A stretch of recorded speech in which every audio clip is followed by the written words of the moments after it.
Well, I'm gonna tell y'all something that I've learned, and because for the last since for almost like the last 10 years, going on 11 year, since I'm a 35, I was trying to get with God in a certain type of way to get closer to Him, because I didn't have experienced all the bad stuff, all the sins. I didn't run the street long enough. God has kept me alive, kept me covered, made sure I didn't get no diseases or anything while I was doing all that crazy mess. And the only reason why I got crazy is because I always allowed the enemy to distract me with a man. Men have never come in my life since my husband died to actually to be a man, uh, a man that comes and add to your life. Mm-mm. And if I did have one, I didn't recognize it because I was too fixated on some other person or something. Or I had somebody in the picture who didn't need to be there, and they was messing up good men with good intentions for me. It's been crazy. It's been a crazy journey. But I would like to say this. This is why I'm making this video point blank period. It's because of the fact when when you know there is a promise God made you. God made you a promise. God made you a promise. There's no need to fear that you will be in the situation you is right now for the rest of your life, because God made you a promise. Why you don't have the one in your life yet? You know why? You ready for me to tell you? You want to know? Yes or no? You guess so? You're married already. God said, tell her we're married. And I won't release her to just anybody. God said, the Lord said, I'm putting a man together that has the spirit of Hosea. He has the spirit of Boaz and Solomon. He said, God said, I'm putting it together. God said, I've got to give you somebody, watch this, that supersedes what you had. Sometimes we get caught up in all we don't want to. The promise seems like it's gonna take forever. So we decide to go and do things that's not of God, and God did not call us to be with a certain type of men. And sometimes the men be have us fixated on them. Give me a complete yes and tell everybody else no, and let it remain no. The Lord said, for I have plans for you. Being disobedient has destroyed so many great opportunities for me because of the fact that I got caught up in my feelings. But the thing about it is, I want you to understand this. I am a widow. I've been a widow for years, and when my husband died, I was still in love with him. We was deeply in love. You see what I'm saying? This was not a bad marriage. It was getting stronger by the years and days and time. And it just caught me off guard that he died. And I wanted somebody to love. And I wanted to give that person love. I didn't know what to do with it. The Spirit of the Lord said, there's a spirit that every time you get in a place with God, watch this. Every time you get in a place with God, He pulls you back, causes you to go back to that place, back to that place. But I need you to do something, because God's going to break it today. I said He's going to break it. It's almost like a dog returning to its vomit. And God said, you're in that place, and every time He gets ready to unpack you, the enemy comes back again to try and pull you back. I want you to take a few steps forward. We're going to do something prophetic.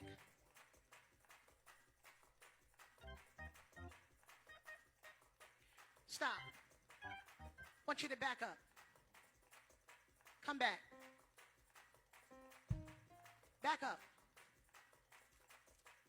Come back. Now, when I tell you to back up this time, don't you move. And when you don't move, God said, I'm fortifying in you a spirit of stabilization. that when it pulls on you, it pulls on the needs you have, it pulls on desires and proclivities, it even pulls on, and there's one area it pulls on, and the enemy has played with this ever since your husband died. It pulls on your loneliness. You don't want to be alone, and what you feel is normal, but what has been happening has not been normal. I wasn't going to try to give it to God at the time because I was like, God, you played me. You treated me like Celia. You took on to somebody that loved me. You know, that's how I felt. I felt God. I felt like Celia did towards Mr. when it came to that. I really did at that time. So I wasn't trying to just go love on God. But things was getting hectic. So I decided, you know, to just love on him, give him everything that I couldn't give nobody else. So I decided to love on God until another man come around, feed me a bunch of crap and stuff like that. And then here I go again, fixated on somebody who God did not put in my life to bring it purpose, or could not even hold me down to my destiny. Stand right here, Pastor. Otabahosa. This is your path to go through. My destiny is to get over to the organ.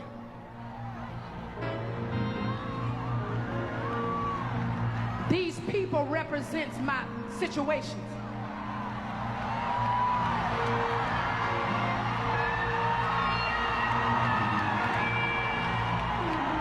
They represent my circumstances. They represent my affairs. They come in all different sizes and all different shapes. The thing about me on my way through, can look at what I have to go through. It's called the process. A process. The steps taken to get to a goal. We're all in the process. The steps taken to see our Father. The steps we have to go through to get to where God is. These are our circumstances and our situations. Turn and face me. I am now faced with my situations.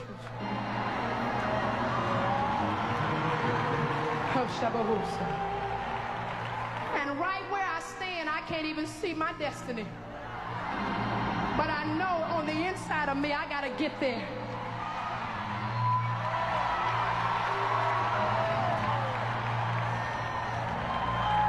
God showed me my destiny. Whether it was by dream, whether it's by prophetic word. Most of us have already seen where God is trying to take you. You've seen a little bit. Then he brings you back to reality, said, now live it.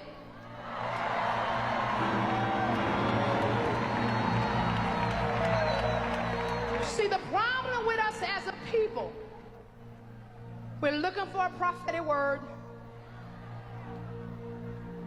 But after you get through shouting, speaking in tongues, and falling out over the prophetic word, you got to get up and live it.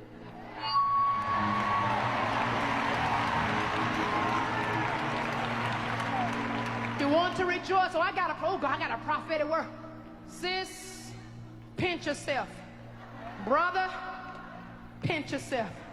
So like last year, I want to talk about how I started talking to this boy who was a drummer. And he was a well-known drummer all over the place. So he play for all kind of people. And he was like, you know, had so a tie to my pastor. So I was like, okay, all right, that's a tie to my pastor. Ain't no need to be mad about that. So maybe something good gonna come out of it. Maybe he'll respect me. Maybe he'll be careful how he treat me. Was I lying to myself? I'm gonna tell y'all this. I done had been so close to God.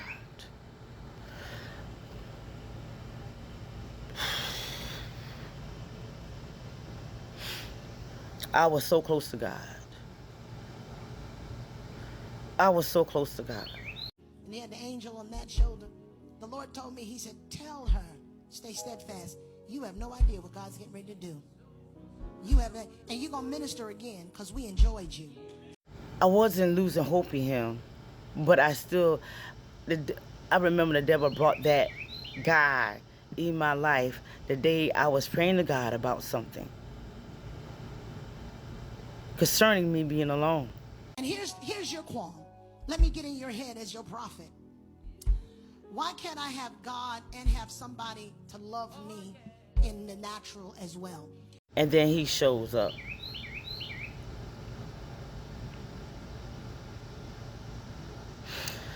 He shows up with a bunch of lies. Love bombed me and all. I look like something. Love bombed me and all. Had me thinking that it was going to be something great. And he wasn't even really my type. So, come to find out that his fiance and him had lost their house. And being the fact that he couldn't live where she was at, he was staying with his mama. So while he was staying with his mama in Sumter, he saw me and preyed on me. Not prayed for me, he preyed on me. He took advantage of the situation in a way it was terrible. Being the fact that I know how to be a wife, I have compassion and I have forgiveness in my heart. Men don't understand that. Like, if you want to be successful in a relationship, you have to have the form of God love in you for somebody. You have to know how to look past their faults and see their needs. And a lot of men don't know how to do that. There are a bunch of crybabies and whining nowadays because their feelings got hurt. That relationship took me to malice in my heart. I became a very malice person because I wanted him. Not like that. I wanted him. I want to put hands on him. I want to knock him out, put him to sleep, stuff to him. Instead of getting fixing my relationship with God, I couldn't. I couldn't. Things that was happening in the relationship with him became like a curse to my whole entire life. Stuff started happening. And I started feeling like there was no use to being in church when I couldn't actually give God what he wants, and I couldn't see past a lot of stuff. Everybody can say something about me. You know why? Because I wear my shit on my sleeve. I'm going to show you. You can see it. Here. I ain't running from no flaw. But y'all will run from y'all. So things got hectic, and I left the church building and everything, which I was never really did that. I don't care what it was. I came to church on Sunday. But I actually left church because I felt as though it wasn't doing me no justice, and the call of my life will never happen. I'm too messy. I'm too messed up. It just ain't gonna happen. And how I feel right now, it just ain't gonna happen. So I end up sitting out of church for a while. I didn't run for my call. A lot of people think you were running for your call. No, I was trying to find my call. I just feel like I just couldn't find it. Ended up with another guy, and he took me places that I haven't seen in years, and it was not good places.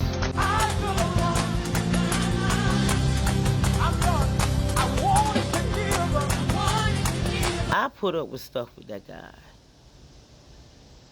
Any man, actually, because I like I said, I'm that wife type. I understand compassion and forgiveness, and that's a great part of a relationship you must have. But he didn't have the same for me. But I had need him to do that. His rejection was my protection. And I wanted to know what was really going on in the inside, because I was feeling and seeing things. So I was asking questions, and like I was like feeling too much for him. I felt as though I had liked him more than he liked me. And I hate liking a man more than he liked. But then he decided that he was going like, all right, he tried to demote me. He tried to demote me. Like I was going to take that bait. Let me tell you something right now. As you're listening to me very carefully,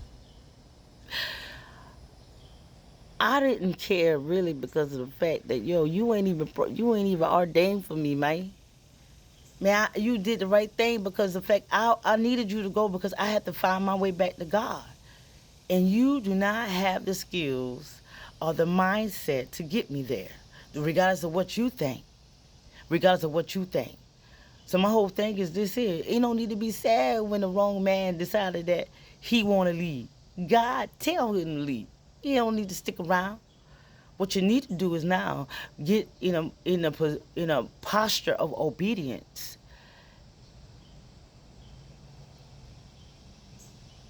Because now you got to be delivered because you got to do what God called you to do. You're going to miss him if you leave him. And I'm telling you, I miss God so much.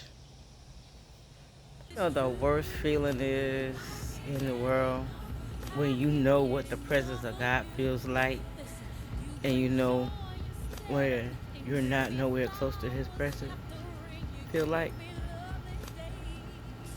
And you be missing him, missing